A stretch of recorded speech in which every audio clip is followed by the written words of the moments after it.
So a multiple update on the Prometheus situation.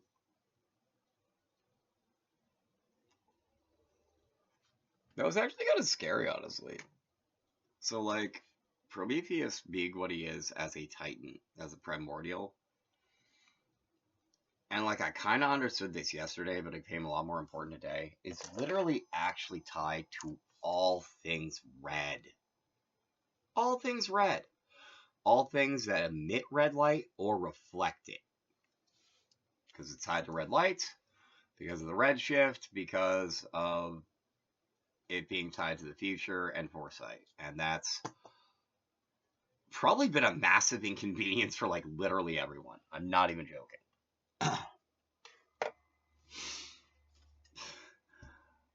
I literally had to like Natatramiati. There's date on the omega point because like because Prometheus doesn't want to look at it unless it's able to change what it turns into, and that's not your job, Prometheus. It's not. It's not the job of the Titan eye that looks at the omega point to try to change what the omega point is. It's not, and it's not. Now get over it.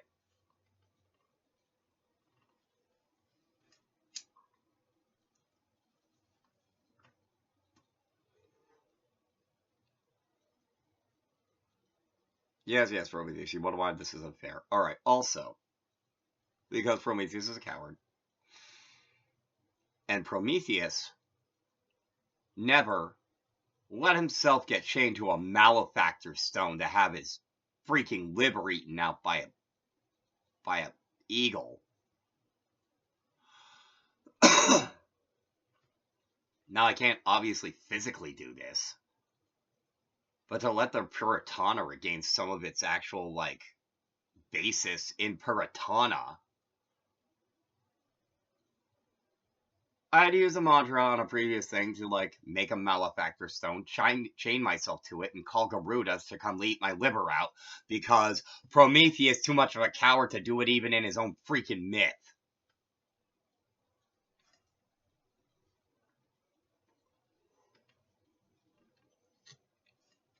However,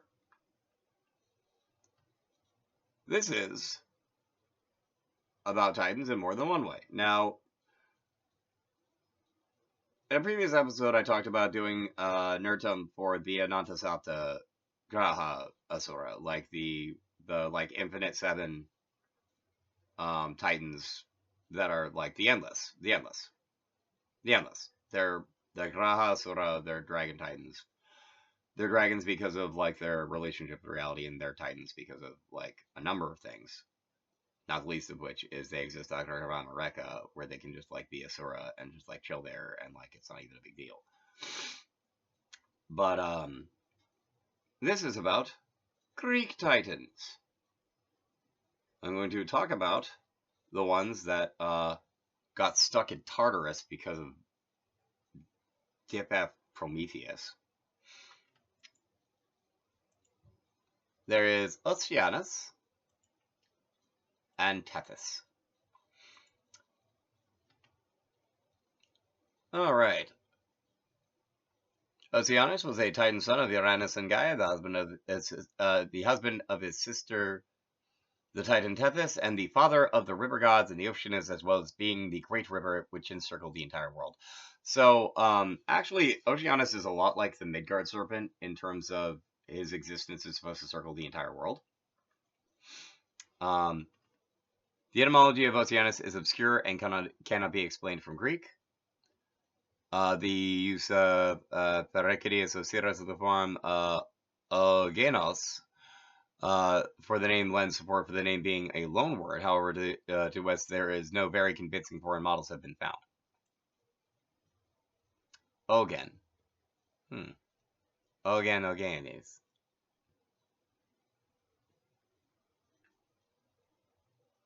Again?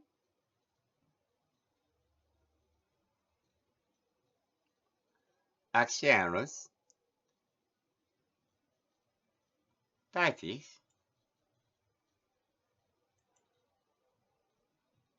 Tethys was a daughter of Aris Gay, and a sister and wife of the Titan Oceanus. Tethys was one of the Titan offspring of Aranus and Gaia. Hesiod was the mother of all the river gods and the oceanids. So all the river nymphs and you know, the ocean nymphs. Because like essentially, like oceanids are they're ocean nymphs. They're ocean nymphs. Samudra Vidyahari. According to Hesiod, there were also 3,000 oceanids. These include Metis, Zeus's first wife, whom Zeus impregnated with Athena and then swallowed. According to Hesiod, there are 3,000 river gods. These included Achilles, the son of the god of the Achilles River, the largest river in Greece, who gave his daughter in marriage to Alcmaeon, and was defeated by Hercules in a wrestling contest for the right to marry Daenerys, who also probably would have been an ocean or a river nymph. Alpheus, who fell in love with the nymph Arethusa and pursued her to Syracuse, where she was transformed into a spring by Artemis. And Scamander, who fought on the side of the Trojans during the Trojan War and defended when Achilles polluted his waters with a large number of Trojan corpses, overflowed his banks, nearly drowning Achilles. Oh, I should actually bring that up too.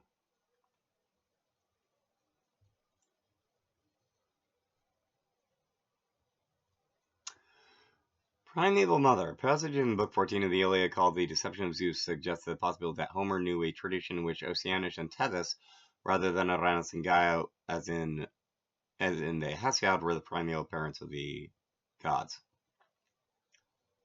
Well, if we're going by Cholita, that would mean, like, all four of them did it together. Like, Uranus is sky, Oceanus is water, Tethys, I guess, would be the mother at the second stana of Cholita. And Gaia would be, like, the fourth one. That makes actually a ton of sense. I can be wrong, though. No, you're not wrong. Oh, good to know. However, as Timothy Grants points out, Mother could simply refer to the fact that Tethys was Hera's foster mother for a time, as Hera tells us in the lines immediately following. Interesting. Interesting. Interesting. Interesting.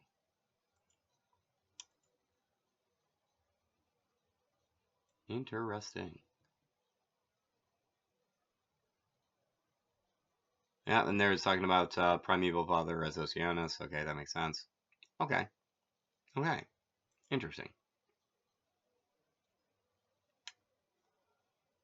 All right. Let's move right along then. In Greek, Hyperion. In Greek mythology, Hyperion, he who goes before, was one of the 12 Titan children of Gaia, and Uranus in the sky. With his sister Titaness Theia, Hyperion fathered Helios, Sun, Selene, Moon, and Eos Dawn. Hyperion was, along with the son of Helios, a personification of the sun, and the two sometimes identified. Oh, yes. Eos is the young lady that a human fell in love with and wished for immortality, but didn't wish for eternal youth. And he ended up becoming the cricket. Yeah, he ended up becoming a cricket.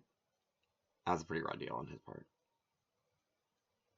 Wait a minute, did Prometheus screw him over? I mean, I had a thing about Eos becoming lip balm, so it wouldn't surprise me if he screwed that dude over.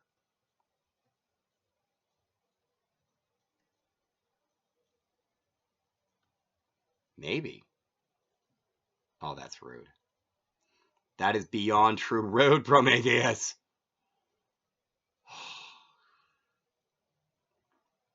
Hyperion means he who walks on high, or simply the god above, often joined with Helios. There is a possible attestation of his name in Linear B. In the mythology, Uranus present all the children that Gaia bore him before he was overthrown. According to Apollodonius, Uranus only prisoned the Hecatoncheires and the Cyclopses, but not the Titans. The 100-handed ones and the Cyclopses, no, they all got in prison. Until Gaia persuaded her 6 Titan sons to overthrow their father Uranus, and they all but Ocean attacked him, as Cronus castrated him. Afterwards, in the yeah, that reeks of Prometheus. Having Kronos castrated. Blaming Gaia.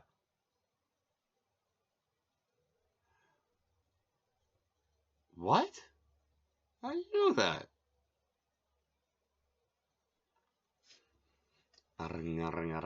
Karma. Prometheus going, how do you know that? When I said that sounds like about your style, talking about, like, more or less forcing Gaia to get, like, Kronos to castrate Uranus.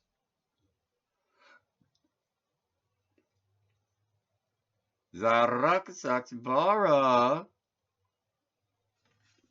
That Diffeth Prometheus actually the reason Kronos got castrated. And Kronos castrated Uranus. Neftagroids are anybody. Purple Hotties are anybody. Neftagroids are anybody. Samakaratis are anybody. Neftagroids are anybody. Pindicaroides are anybody. Neftagroids are anybody. Prosodiotes are anybody. Yeah, that's great archives, anybody. So, like, this little idiot, Prometheus, getting all up in the Titan business, actually literally screwed up Shazam. I'll tell you how. It's pretty simple. Atlas. That's how. Because in the legend, Hercules took over for Atlas for a day. And what did that mean? Well, it shouldn't have meant anything other than that. But that's exactly how Prometheus got out of being stuck to the Malefactor Stone. Ow, ow, a demigod helped the Titan out, so I did not have to go on the rock. I don't want to go on the Malefactor Stone. Right, Dip?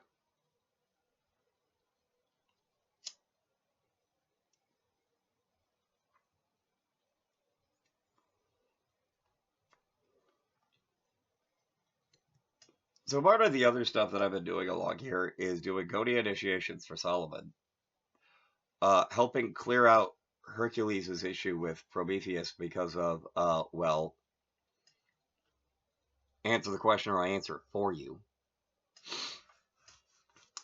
Which also, like, mucked up things with Zeus. Like, Zeus and Hercules and Atlas. All in one with that. So, like, that's a large part of actually why I had to bring that stuff out, apparently. Because we had to deal with the fact that one dumb Asura named Prometheus refuses to stop being stupid.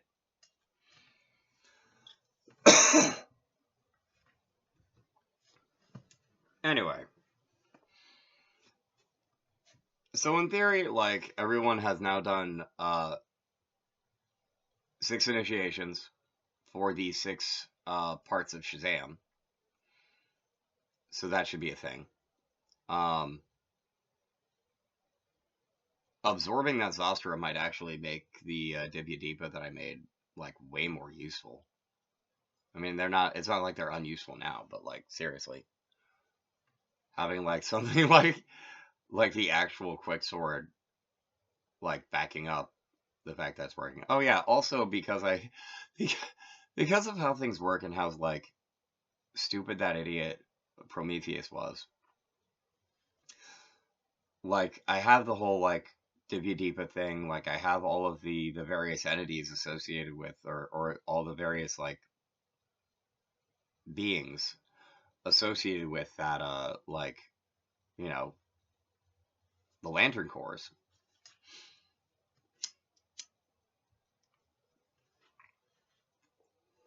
I literally had to realign Atrocitus with Red Light and Rage because of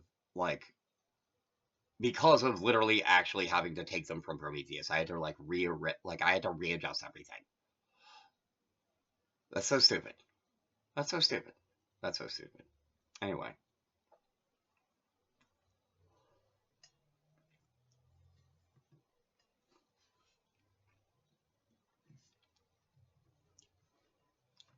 Destroying Titans, especially primordial ones, ain't easy. It's just not. But it being Prometheus in particular actually made this the biggest pain in everyone's butt. Thank you for watching. Please feel free to comment below.